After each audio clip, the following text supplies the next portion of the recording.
What I'm going to do, since this is Scrappy, is show you how to make this out of scrap fabric or leftovers. Now, the easiest for this particular block is to go with a charm square. But we also have jelly rolls we're going to use because the blocks that we start with are each 2.5 inches square. And so I'm going to line this up nice and neat, make sure all 3 layers, I have 2 background layers and I have my front layer.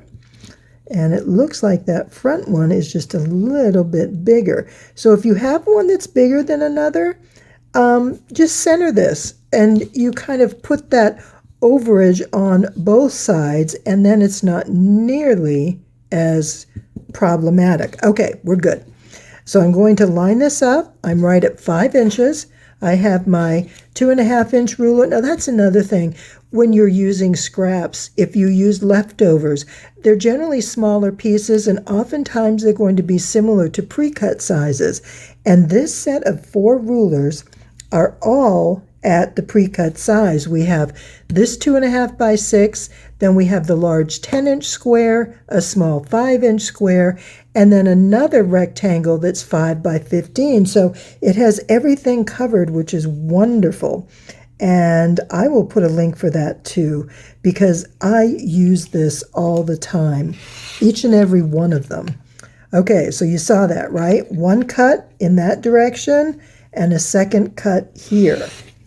So now I have my 4 focal blocks that will be the center of each, and I have my 4, actually 8 because they're doubled, 2.5 inch background squares. But what I need to do is cut these in half diagonally because each block is going to need 4 of these triangles. And these are half square triangles, but these are the easiest half square triangles you're ever going to work with because the trimming is going to be so much easier. And like I said, we don't have a lot of matching seams to deal with, so there's a lot of forgiveness here. The big thing is that you want to keep your seam allowance nice and consistent. Keep it straight. Now, you may find your block is different sizes than mine if you don't use a 1/4 inch, because I use a 1/4 inch to a scant, which means just a slightly smaller than a 1/4 inch. And that seems to work out for me. So what I'm going to do is sew 1 triangle to each side. But how do I know where the center is? Because these pieces are going to overhang. We need those points, which are called the dog ears, in order to get enough seam allowance to sew. So what we're going to do, let's see, I'll do it this way, is we are going to crease each side and just use your fingernail to kind of rub along the fabric, and that's going to create this crease. You might be able to see it. And then we're going to come here and we're going to crease the long side of the triangle. So this is going to go right here, and I have to hold it to the light so I can see. And I don't have my pins with me, but what I will do is pin this. And then I'm going to do the same over here, and we'll know we're in the center because these line up in the center, these points. So when you take this off, you see that this lines up in that center and that this one lines up in this center. So those are some checkpoints for you so that you know you've got everything exactly where it needs to go. And then once you sew these 2 sides, you press them open and we're going to cut the dog ears off. All right, we're going to do some of this at the machine, so this is just a quick review. I will include the full video link up above, then you can see the extended version of how to make these. Now, the other thing I've already done is I had some of these little pieces for the cornerstones in the center already cut. And so I'm just going to hang on to those so I can use them. Now, as I said, we can also use a jelly roll to make these blocks. And what we'll do is we're going to take 4 pieces, or you can use the same jelly roll and cut 4 from that single strip. But I want to have some Scrappy. Some of these will all have the same block if I make them with the charm squares, but these others are going to be different. They'll be the Scrappy look. And what I'll do is cut this selvage off, and I want to line my ruler up along these edges to make sure it's straight. And I'm just going to cut this at 2.5. Now, sorry, I have to turn mine around. I'm not good at cutting in the other direction. But since this is a 2.5-inch ruler, I don't have to use my grid. I can just, let me just make sure nothing's folded over. Okay, how many times have you done that, right? Had something folded over, you cut, and it's like, no. Okay, so cut 4 at a time, and there it is. That's exactly what I need. Now, I have my background, let's see, for this one is going to be the red fabric. And you know, I could just use a red background, but you know what? The green's going to look better here, I think, because I have the red on this one, because these are darker colors. So I'm going to go green. And this might get a little lost. Let's see if I have like a darker green, or let's see, what else might I have that can work here that would be wonderful and be a good, oh, here's a bright red. That would be great. So what I'm going to do is I need 2 of these now, remember. And since I didn't have a jelly roll strip in that right size that I wanted, I'm just going to cut this into 4 squares at 2.5 inches each. And again, using this ruler, I can just place it to the edge and cut. Now, these will each be cut into a diagonal, and we'll be good to go. And I'm going to be ready to get this quilted. And then I'll cut the strips for in between. And actually, while we're cutting, let's just cut everything. That seems to make sense to me. What about you? Does that work? I think so. So I'm going to go ahead and finish these, get these half square triangles cut, put them all in a pile. And you want to make sure these corners are lined up. If you move them too much, like I'm flipping them around here, they do tend to move. All right, so we have those, and I just need to do my center strips. So this I'll probably do the burgundy in the middle. And let's see, this needs to be something, well, maybe I'll go with a dark green. That's a good place to go with a dark green. Okay. So I'm going to take one of my charm squares, but I could also use a jelly roll, except that I only need to cut this at 1.25 inches. So I will get 4 evenly out of a 5-inch square. So we're going to, let me line this up nice and straight, cut this at 1, I'm going to go this direction, because one side starts with a 1/2 inch and this is a 1 inch. So if I do this at 1 and put this right on the quarter, that's a really good double check for me. Okay, so 1.25 there. Now you could go ahead before even doing this and cutting this at 3.5 inches, because that's how long this strip is actually going to be. So we're going to have some leftover pieces. So if you wanted to, what did I say, 3.5, so 1.5 inches, right? Is that going to make us 5? And there we are. Okay, so if I cut off 1.5 inches, that's something I can then later use as a center square. But this way, I can cut this at 1.25 and have these pre-cut to the right size. So I'm going to put that right there.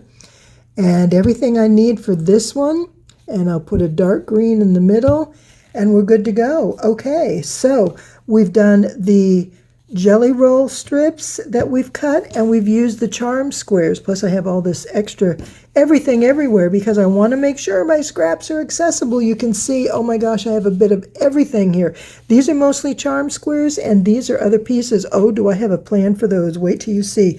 So Let me get these sewn and I'll show you how this works. The first step in the assembly of these blocks is adding the half square triangles. And we want to find the center of our square. So I fold that and put a pin. And then on this one, I fold it, lining up those corners. And right like that. And then I just score it with my nail. Now you can put a pin on both pieces, whatever works for you. But this is just a bit quick and easy for me. So I lined that fold right up with the pin. And I am going to pin them together. And now I'm going to sew my 1/4 inch seam. And obviously pull my pin out and go all the way across. And when I get to the middle, with my needle down, of course, I want to make sure that I have my ends lined up on the other corner. Just like this. And you'll notice that I'm using just a neutral gray thread. And because I have lots of lights and darks and assorted colors, I find gray works really well. So this is a medium gray on the top as well as the bottom. I'm also using my Schmetz size 12 needles, but these are non-stick, and I really like them because it allows the needle to go more smoothly and it's less apt to break your thread. And I buy the pack that comes with a size 12 and 14 because 14s are good when you're using the heavier weight fabrics or doing your quilt sandwich or even rag quilts.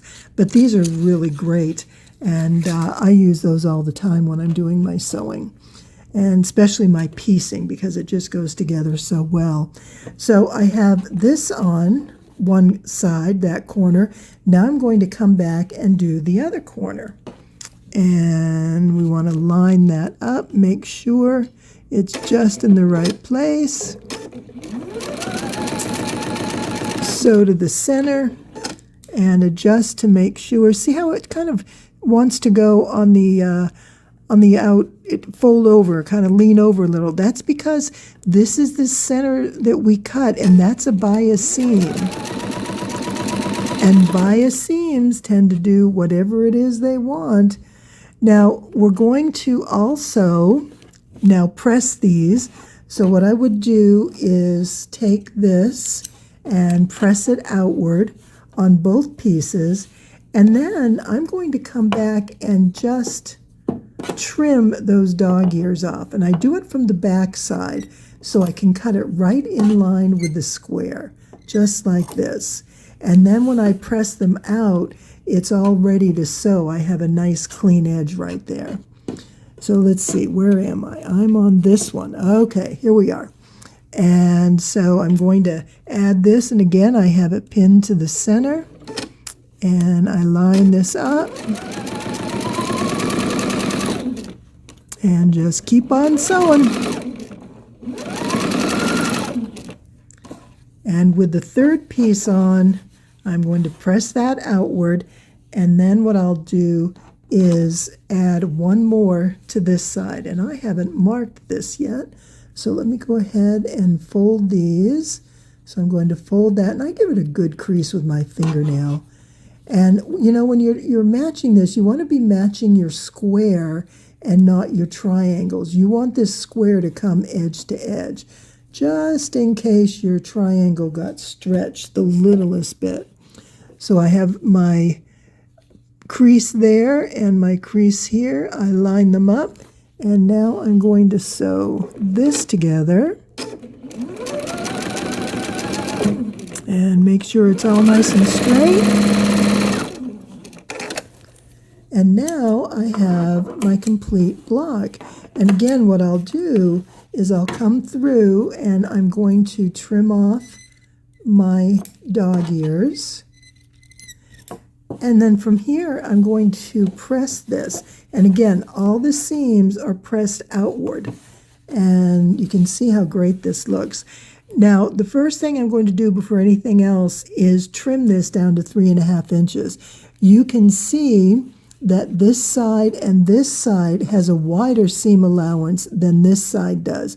It's not significant, but we'll find that we're going to be cutting more off one side than the other, and that's just the way I folded them or sewed them or whatever the case may be. But right now we're going to go trim these so we can put our strips in between, and the block is finished. You see how easy this is. It goes very, very quickly. Let's take a look at how we're going to trim this block, because we want it to be 3.5 inches square. And if we put it on our grid, there's like 3 3/4, and so both sides are larger than 3.5. And this way, it's pretty much spot on. So that means I'm going to be trimming more from one side than the other. And that's not uncommon. It just sort of varies in how your placement goes and just, your seam allowance and all those sorts of things. But you just want to be careful and aware of how much you actually have available to cut off. So I know, well, I need to trim these pieces that extend past these edges, that I can't take too much off here, and I can't take too much off here. So if you get a feel for it ahead of time, that just gives you a heads up of what to look for. Now we want to start with the corner that's 1 inch to 1 inch. So this goes from 1 to 5 and 1 to 5. And I want to set this on my square. And I want to make sure that I have 3.5 inches over here and 3.5 inches over here. So I'm going to bring this up to 3.5 inches, and I'm going to bring this over to 3.5 inches. I also have this line across the center diagonally. That's a 45-degree line. We want that line to go with here or here. It just depends on how your ruler is set up. So I'm going to make sure that's straight on the diagonal. That way I know my square will be exactly in the direction I want. It won't be tilted one way or the other. It'll be right on the, right on the middle, the center. Oh my goodness, okay. So there we are. So this lines up right here. That's what I'm going to trim off. 3.5 inches here, 3.5 inches here, and a little bit at the top. So I want to hold this, keep one finger or thumb, something to the mat, because if you just cut this without bracing your hand off on the mat somewhere, it's very easy for it to twist on you. Okay, and we're going to trim that up. And you always want to make sure that this 1-to-1 corner is in the, has fabric under it. You don't want to get up and find out that you have a spot where there wasn't any fabric after you trimmed. Okay, so now this is going to be even easier. All we have to do is trim the other two sides. So again, 1-to-1 up there. We're going to set 3.5 on this edge and 3.5 on this edge. And then that's all that we have to trim. And I will go right here, and there's just the teeniest bit across the top. So that's all there is to it. And as you're doing it, the other thing you want to watch for is that you have at least a 1/4 inch seam on each side, which is why I always start with triangles that are a little bit bigger than needed. And that's why the 2.5 inch square works so good for this. All right, so again, 1-to-1 goes in this corner. My diagonal goes across that seam. I want to make sure that I have 3.5 in both places, and it looks really good. Now, I have a bit to trim up there, but what I have to be careful of is that I do not cut more than a 1/4 inch from that seam allowance. So there's my 1/4 inch, and it's right above the point, because I don't want to cut off more. This is the same thing. 1/4 inch is right there next to that point. And that's where we want it to be. That's fine. But you don't want to take off any more, because when you use your 1/4 inch seam, then the tip of that triangle is going to disappear on you into the seam allowance. Okay, so now I turn this, And you really don't have to put it on the grid at this point. I can go just solely by the square ruler, because I know I get my 3.5 here and here, and I line everything up. My 45 is going there. That's a good double check. I have just the littlest bit on that side to trim off. So this is all you need to do. So we'll go through, and I like to have the long seam this way to go with my 45. That's why I turn these, in case you're wondering. I want to make sure that I have all my dimensions, and I have my 3.5 inch. And see here where this is really wide and that's quite narrow? I need to move that one up.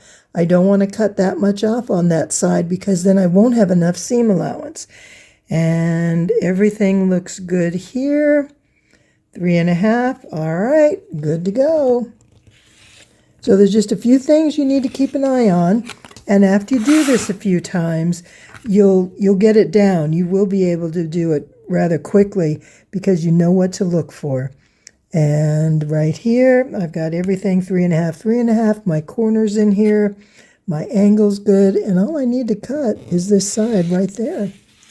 So I'll go ahead and cut this last one. Let's do it right now while you're here. Do you mind? I can fast forward this, or you can fast forward this if you don't want to watch it again for the 4th time. Oh, okay. Here we are. Here's one that's coming up a little short. And so I've got this right on the edge there, and you see I don't quite have enough there. So what I'm going to do is get my 3.5 here and my 3.5 there. Make sure I have my seam allowance. And we're going to do that. So I make sure I have my 3.5, and I'm inside over here. So sometimes you have to kind of, move it around and shift it. See, I've got plenty here, but up here it was really close. And this little corner kind of skewed up. But I've got my 3.5 down here. So let's trim this and this. Now I'm going to show you one thing that happened. Is this little bit is coming up short. So when I'm sewing this seam and I do my 1/4 inch, I'm going to come down here. This is 3.5 down here. Let's see, 1, 2, 3.5. So when I come down and do my 1/4 inch seam, this will be a little bit narrow right here, but then I'll widen it out to the 1/4 inch. So sometimes when you have this is what I call the fudge factor. And we just make it work. So see, if I hold this right here, you can see where I'm lacking just that little bit. And I can take care of that in the seam allowance. That's going to be fine. So I'm going to be 3.5 here, here, all the way around. I'm good. And right there. Okay, so I have my 1/4 inch. This is the one I was worried about, but it came out fine. I've got plenty of room for my seam allowance. Now what I'm going to do is sew these.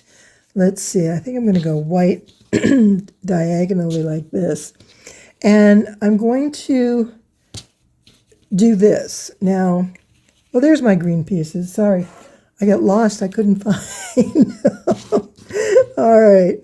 So I'm going to take this here, and I'm going to put this one here. Now, I do recommend that you turn these all the same way. See how that seam goes that way? The top triangles, and just have them all either going the same way or all of them to the center, whatever. Just do something consistent so it looks like it's, supposed to be what it is. All right, so we're going to put this here and here, and then these are the ones I didn't cut off short. And where's my dark green? Right here. So this is what my block is going to look like. And I'm going to sew these 3 together. So first, I'll sew these 2, then I'll sew these 2, and I'll sew these 2. And I will press them, and then I'll come back and I'll add this one on, and this one on. And it's going to look like this. There we are. And And, whoops, I think I turned it around. Okay, I have to cut this because I twisted it. But it was all chain stitched. Okay, like that. There we are. And so once these three are together, so basically this is a 9 patch. We got 1, 2, 3 in each row, in each direction. And then I'll sew these together. I'll bring this up together. And then I'm going to have about a 7 1/4 inch block. You want to make sure they're all the same size if you're going to be putting them in a row, which is the plan here of what we've got going. So then we press it and this way. So what I do is press the center to the middle here on the long pieces, on the squares. And on the narrow piece, I just press that to the outside. And then we put them together, and there it is. We've got our block, and we're good to go. And we want to make 6 of these. So I have 3 of them, and I'm just going to come up with 3 more, and then I'll show you where we're going next. There is something else we're going to work on. In case you don't want to work with something quite as small as these squares, we can do this with a charm square. So we have our 5-inch square, and then we have 4 1/4 inch squares that we cut in half to do our triangles. And so we would do these 2 and the opposite side. And what we get then are 4 beautiful squares in a square, or a square on point. Now these finish right at 7 inches. And you can put them together like this, and you can do much the same as we did with, putting a strip down the middle and across. But what I want to show you is I made 4 different sets of these because I thought it would be fun to mix them up and put 1 of each. Now, in doing it this way, there's a number of things you can do, and I just think it would be great fun to do this with a 4 patch like this, and these in the corner. And then, okay, say I want to get my seams going in the same direction. Am I there? Am I there? Yes, like this. And so you have this pretty 4 patch, and you can do, something. You can take a jelly roll and put it down the center, something that matches better than that, hopefully. Something like this would go good. And just do your piece this way. And then you can create this block by itself as a table square, or a trivet, a large trivet or a placemat. But the other thing I was thinking is lining them up and making a table runner. How pretty would that be? That's where I'm going for. So you know how to make these already. You've got the dimensions, a 5-inch charm square. Let me just make sure that I didn't do something funny. Yep, because they measure 4 1/2 inches, so that's a 5-inch charm square, and a 4 1/4 inch square on the outside, and then you've got this. So let me find some fabrics that'll fit in between here and put all my blocks together. Oh my goodness, this is going to be really pretty. I think this is wonderful. I love the larger version. I think it is so pretty. It gives some really nice background space, and it lets those prints just stand out so well. I really like this, but look what else I found. You could take these and do a similar layout and put 4 of those in the corner. How pretty would that be? Those colors are just so rich. Oh, it's going to be really hard to decide, but whatever way we go, we have some fun options ahead of us. So I'm going to keep on quilting and sewing. I'll be back next week with some new ideas, and we'll start putting that quilt together and see just how it's going to look. I think it's going to be wonderful. Thanks so much for being here today, and thanks so much for following along. I hope you're going to join me on making this quilt and try out some of these blocks. They are such fun. Even if you just make one and make it a sweet little either mug rug or a pot holder, I just want you to give this a try. So have a fantastic rest of your day. I hope you have a terrific weekend, and I'll be seeing you soon.